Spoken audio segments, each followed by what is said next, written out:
Hello everyone. आज हम लोग डिस्कस करने वाले हैं अकाउंटिंग प्रिंसिपल्स के बारे में, जिसके अंदर में पहला अकाउंटिंग प्रिंसिपल्स है अकाउंटिंग एंटिटी और business entity principles. Accounting entity को बिजनेस एंटिटी प्रिंसिपल्स के नाम से भी जाना जाता है। तो हम लोग पहले एग्जाम्पल देख लेते हैं।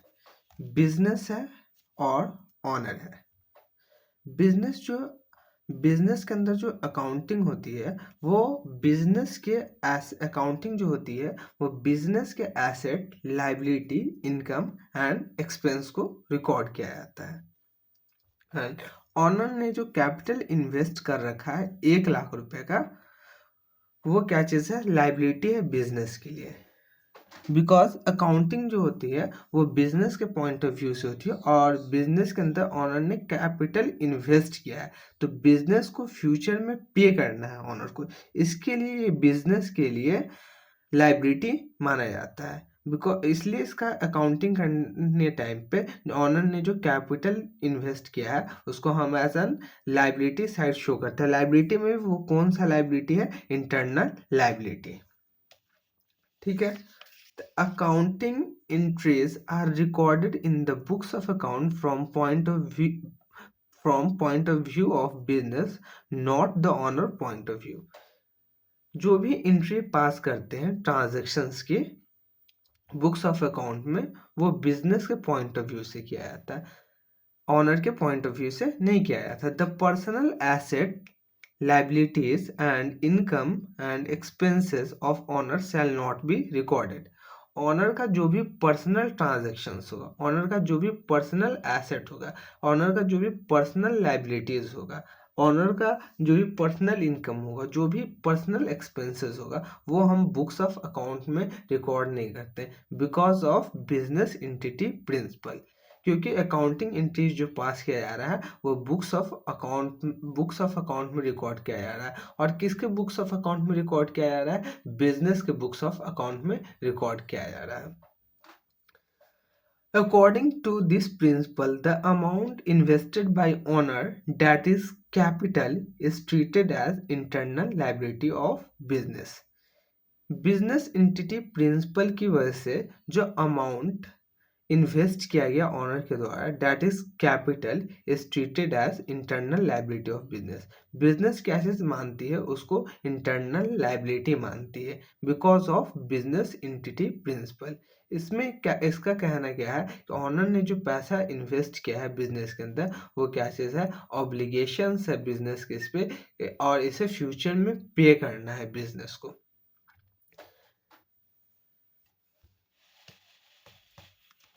अब उसका नेक्स्ट प्रिंसिपल जो है वो money measurement principle. Transactions and event can be measure in monetary terms are recorded. जो भी लेन देन हो रहा है और जो भी घटनाएं हो रही है बिजनेस के अंदर, वो मेजरेबल होना चाहिए मॉनेटरी टर्म में।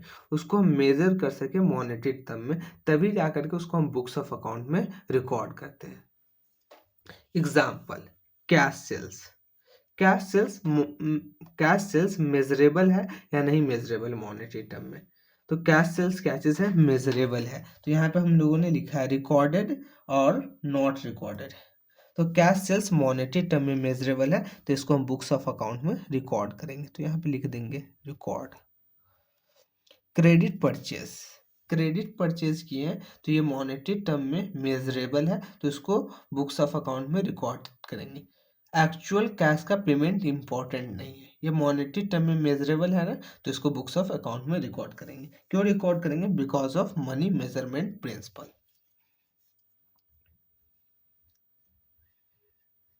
रिकॉर्ड करेंगे।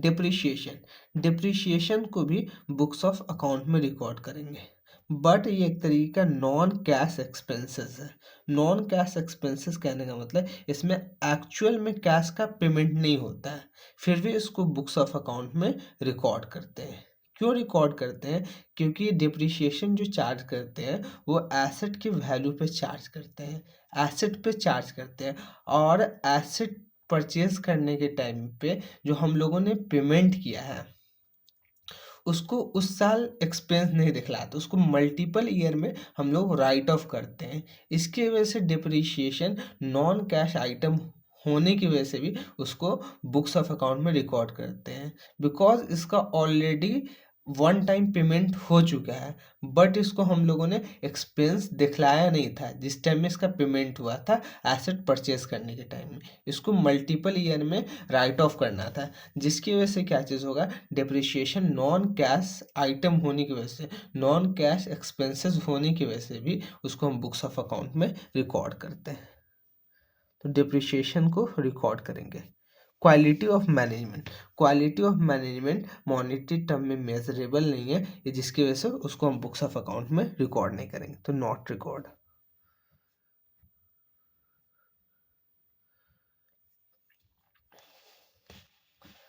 थर्ड है accounting period principle. It help to dividing the infinite life of business into a small period called accounting period.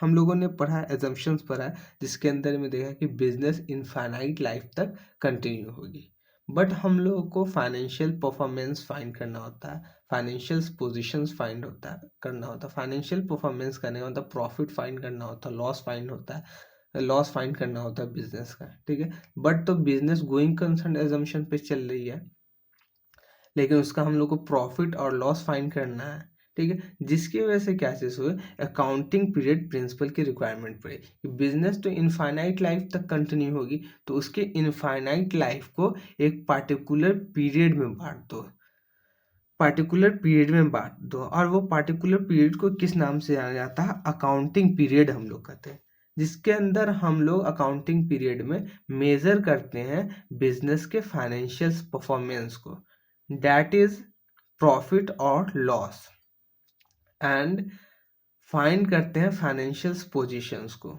That is balance sheet. In balance sheet balance sheet show value of asset and liabilities. It helps to provide financial performance and financial position to a stakeholder at periodic interval. Periodic interval के बाद कैसे बतलाता है, जो stake holder है, जो substantial interested है business के अंदर, या तो वो इंटरनल हो या तो एक्सटर्नल हो, उसको वो फाइनेंशियल परफॉर्मेंस के बारे में बतलाता है और फाइनेंशियल पोजीशंस के बारे में बतलाता है एक पार्टिकुलर पीरियड के बाद। वो पार्टिकुलर पीरियड कितने मंथ का होता है, 12 मंथ का होता है। उसके लिए हम लोगों ने एक डायग्राम बनाया। ये पूरा क्या चीज़ है, life of business. Life of business क्या चीज़ होता है, इनफाइनाइट होता है, बट उसके हमको financial performance and financial positions को मेजर करना होता है। तो हम लोग जो इनफाइनाइट लाइफ ऑफ बिजनेस है उसको छोटे छोटे पीरियड में बांट दिए। वो पीरियड को किस नाम से जानते हैं हम लोग, अकाउंटिंग पीरियड के नाम से जानते हैं। तो अकाउंटिंग पीरियड में बांट दिए इनफाइनाइट लाइफ को, 12 मंथ का अकाउंटिंग पीरियड होता है, 1 अप्रैल से 31 मार्च। और at the end of accounting period हम लोग फाइनेंशियल परफॉर्मेंस निकालते हैं। फाइनेंशियल परफॉर्मेंस कहने का मतलब कितना प्रॉफिट हुआ है, कितना लॉस हुआ है, bye preparing trading account and profit and loss account. And financial positions को देखते हैं। फाइनेंशियल पोजीशंस कहने का मतलब क्या चीज़ हो गया, एसेट के वैल्यू को देखते हैं और लाइबिलिटीज़ के वैल्यू को देखते हैं कि at the end of accounting period हमारे बिजनेस के अंदर में कितने एसेट्स के वैल्यू है, कितने लाइबिलिटीज़ की वैल्यू है, और एसेट में भी फिक्स्ड एसेट की कितने वैल्यू है, करंट एसेट की कितने वैल्यू है, नॉन करंट एसेट की कितने वैल्यू है, मतलब हर एक चीज़ को एक at the end of accounting period हम लोग देखते हैं। तो इनफाइनाइट लाइफ ऑफ बिजनेस को क्या चीज़ कर देता है, एक छोटे पीरियड में बांट देता है। उस पीरियड को किस नाम से जानते हैं हम लोग, अकाउंटिंग पीरियड के नाम से जानते हैं।